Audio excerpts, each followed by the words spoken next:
గురుభ్యో నమః. హరి ఓం.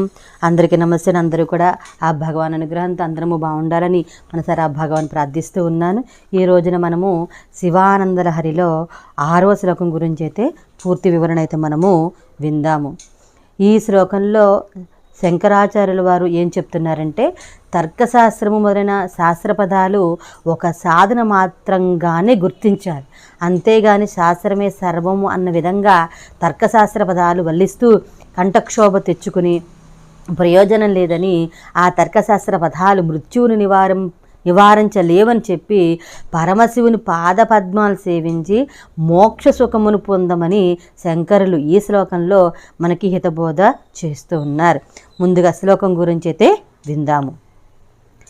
ఘటో వా మృత్పిండోప్యణురపి చ ధూమోగ్నిరచల పటో వా